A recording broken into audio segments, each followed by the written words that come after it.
Hey everyone, and welcome to another deep dive with us. It's funny how these things work out. We often end up, we often find ourselves exploring these topics that feel surprisingly relevant Hmm. to what's going on in the world, Yeah. or maybe even in our own lives. And today is no exception. Mm-hmm. We're diving into something I think we all kind of think we understand the self, Okay. what it means to Yeah. be a self. Right. It Yeah. seems like a simple question, right? Yeah. But trust me, it gets complicated I'm very glad. fast. And the excerpts you sent from Dan Zahavi's book, Subjectivity and Selfhood, Okay. really dig into those complexities. And this isn't, your average self-help book. Right. Zahavi's a philosopher, so he's tackling these questions on a whole other level. Absolutely. Yeah. Zahavi's trying to get at the very foundation Okay. of what it means to have experiences, Yeah. to think, to feel Yeah. all those things we associate with being a person. Being a person, exactly. Yeah. So let's unpack this a little bit. Right. Zahavi starts by exploring different theories of the self. Mm-hmm. And there are two main camps. Mm-hmm. He talks about the egological and the non-egological viewpoints. Right. The egological view, that's the classic captain of the ship model. Right. It's like there's this central me inside, Mm-hmm. calling the shots, experiencing everything. It's a pretty intuitive way to think about it. Yeah, I mean, it certainly feels like there's an I in charge, right? totally. But then along come the non-egological theories. Yeah. And they really shake things up. Okay, so those are the ones saying that maybe there isn't a central self after all. Exactly. It's more like our experiences just kind of flow, Yes. like a stream of consciousness without a captain steering the ship. Exactly. And Zahavi doesn't just present these theories as like Okay, equal sides to a debate. right. He actually comes down, well, pretty hard on these no-self theories. Really? The ones that say the self is just a useful fiction, Okay. something we made up to make sense of the world. So wait, he's saying there really I is a self. He is. I thought those no-self theories were getting pretty popular. They are, and that's partly why Zahavi spends so much time unpacking them. Okay. He thinks they miss something Right. fundamental about our experience. Okay. He uses this great analogy: imagine a melody. You can analyze each individual note, but the melody itself, the thing that gives it meaning, Yeah, only emerges from the relationship between those notes. I'm following. So for Zahavi, the self is kind of like that melody. Okay. It's not reducible to any one thought or feeling or experience. Right. It emerges from the dynamic way we live through and organize those experiences. Okay. It's real, but it's not some static thing Right. sitting in your head. That makes sense, but it's still kind of abstract. Sure. How does he actually support this idea? Does he have evidence? He does, and this is where it gets really fascinating. Okay. Zahavi points to research on conditions where that basic feeling of self is disrupted, Okay. like schizophrenia. Oh, wow. Okay. But before we jump into that, let's talk a bit more about what Zahavi thinks is missing from those no-self theories, particularly the ones that emphasize narratives. Okay.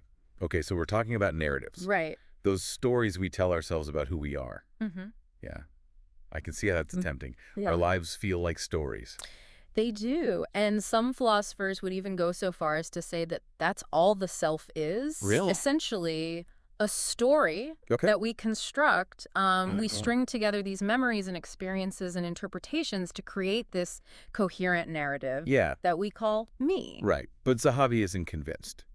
Not entirely. Okay. He thinks those narrative theories, while appealing, Yeah. kind of put the cart before the horse. Okay. Think about it. You can't have a story without a storyteller. And for Zahavi, that storyteller is the experiencing self, Okay. which has to be there before any narrative can even take shape. That makes sense. So what does this experiencing self look like for Zahavi? This is where the body comes in. Okay. And not just like having a body, but the lived experience of having a body. Okay. Zahavi argues that this bodily experience is absolutely crucial to our sense of self. You're saying our bodies aren't just vehicles for our minds, but they're Right. actually part of what makes us us. Exactly. Think about it. You experience your body from the inside. Yeah. It's not like looking at an object. Yeah. It's this constant lived reality. Right. Always there, shaping how you perceive and interact with the world. That's so interesting because we often think about the mind and body as being so separate. But Zahavi's really saying they're totally intertwined, Yes. at least when it comes to the self. Right. And he points to a bunch of research to back this up. Okay. He talks about this thing called the mirror test, Yeah, which you've probably heard of. I have. It's that classic experiment where they see if a child recognizes themselves in the mirror. Yeah, I've seen videos. It's so cute. The kids are either fascinated or like completely freaked out by their reflection. Right. But I thought that was testing self-awareness. It is. Okay. But here's Zahavi's point. Okay. To recognize yourself in the mirror, Mm-hmm. you have to already have some sense of self there to begin with. That's interesting. You have to understand that the image in the mirror is a reflection of you, Right. not some other being. Right. It's not just another baby. Right, exactly. And that requires a pre-existing awareness of your body, Okay. a sense of me that exists before you ever look in a mirror. Wow, that's kind of mind-blowing. Yeah. It's like we take that like basic body awareness We do. for granted. Exactly.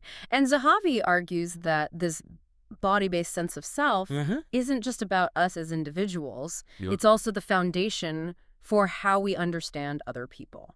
You're saying our own bodily experiences help us understand that other people have bodies and minds too. Yes. Okay. We don't need some complex theory to Right. tell us that other people are also experiencing the world from their own bodily perspective. Right. We just get it Yeah. because of our own lived experience. Okay, that makes sense. But what happens when that basic experience of self, Right. that sense of meanness, Yes. is disrupted? You mentioned schizophrenia earlier. This is where Zahavi's work gets really interesting, even a little unsettling. Okay. He uses the example of schizophrenia, particularly the early stages, Mm. to illustrate what happens when that fundamental feeling of self starts to break down. So we're talking about more than just the symptoms people typically associate with schizophrenia, Exactly. like hallucinations or delusions. Right. Zahavi is interested in what's happening on a more fundamental level, Okay.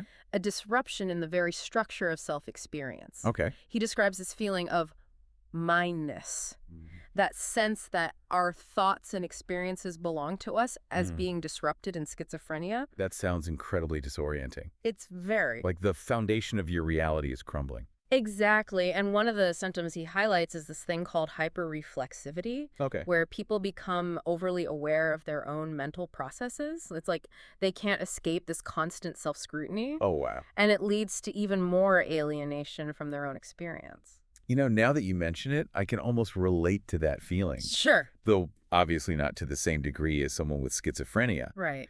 But like, have you ever been in a situation where you get super self-conscious? Of course. Yeah. And it's like you're watching yourself from the outside. I think we all have. And Yeah. that feeling, as uncomfortable as it is for most of us, Right. is a constant for some people with schizophrenia. Wow. And Zahavi argues that it's a key example of how the structure of self-experience can be disrupted. That is intense. Yeah. But I thought schizophrenia was mainly about Right. having delusions and hallucinations. Mm-hmm. How does that fit in with what Zahavi's talking about? That's a great question. Okay. And it gets to the heart of Zahavi's critique Okay. of how some philosophers have interpreted conditions like schizophrenia. Okay. He argues that they focus too much on the content Mm-hmm. of those altered experiences, like Okay. the specific delusions or Yeah. hallucinations, Right. and they miss the bigger picture, Which is... the breakdown in the structure of experience itself. Okay. It's not just that the content of thoughts is different, Mm. it's that the very way those thoughts are experienced Right. as belonging to a self is fundamentally disrupted. So it's like the difference between changing the channel on a TV and like messing with the wiring so Yeah. that the whole signal gets scrambled. Yes. It's One is about content, the other is about the underlying mechanism. Exactly. And this is where Zahavi's insights about embodiment Okay. and the limitations of narrative theories of self come together. Okay. He's saying we need to understand the self Yeah. not just as a story, Mm-hmm. but as a lived bodily experience. Okay. And when that experience is disrupted, Yeah. it's not just the story that changes. Right. It's the very foundation of our being in the world. This is giving me a lot to think about. Yeah, for sure. So we talked about how Zahavi challenges those no-self theories, Right. emphasizes the importance of the body. Mm-hmm. Where does he go from there? Yeah, that's a great... What are the implications of all this? Yeah, so... Okay, so we've been on this like deep dive into the self Yeah. with Dan Zahavi, Mm-hmm. and it's been like quite a journey. Yeah, We've gone from those like, contrasting theories of selfhood right. to the like crucial role of our own bodies Mm-hmm. in shaping how we experience the world. Yeah.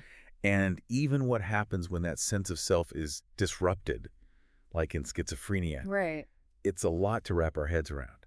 It really is. And I think one of the most important takeaways from Zahavi's work Yeah. is this idea that the self is not something we can fully grasp Okay. through abstract theories or narratives alone. Right. It's something we live, Yeah. something that's constantly unfolding in the way we experience our bodies and interact with the world. It's like he's saying, get out of your head and into your body, Right. which I can appreciate Yeah. because sometimes I definitely get stuck in my own thoughts. Yeah. And, that's a very human thing to do. Right.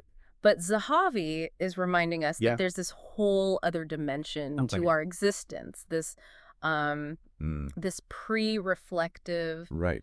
bodily self-awareness that's always there, Yeah. shaping our experiences even when we're not consciously thinking about it.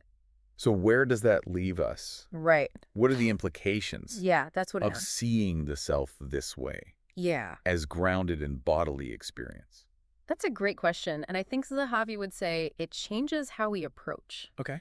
some pretty fundamental things, like our Yeah. relationships with others. Okay. Remember how we talked about how our own bodily experiences help us understand other people as embodied beings too? Yeah, it's like we have this built-in empathy Exactly. because we know what it feels like to be in a body, to move through the world with our senses. Exactly. And Zahavi takes this a step further. Okay.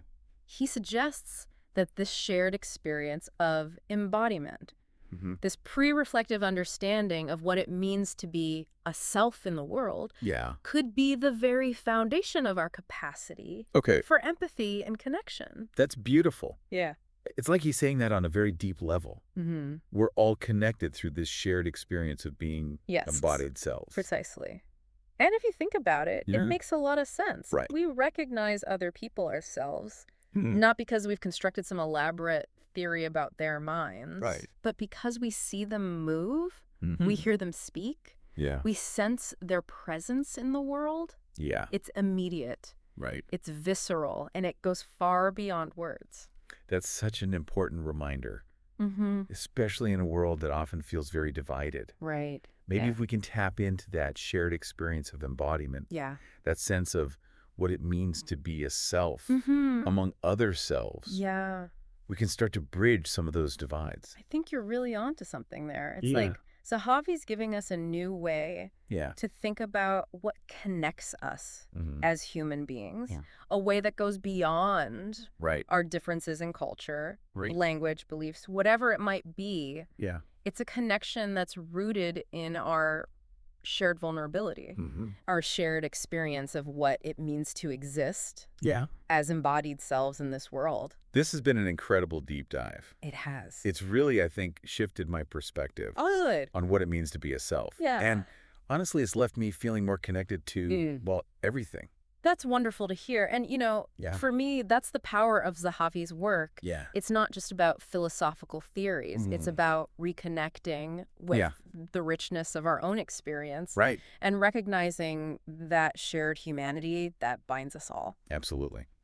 So to everyone listening, Yes. thank you for joining us on this deep dive into the mysteries of the self. It's been a pleasure. We hope it's given you some food for thought and maybe even inspired you to pay a little more attention to that incredible embodied self you carry with you every day. Until next time, take care.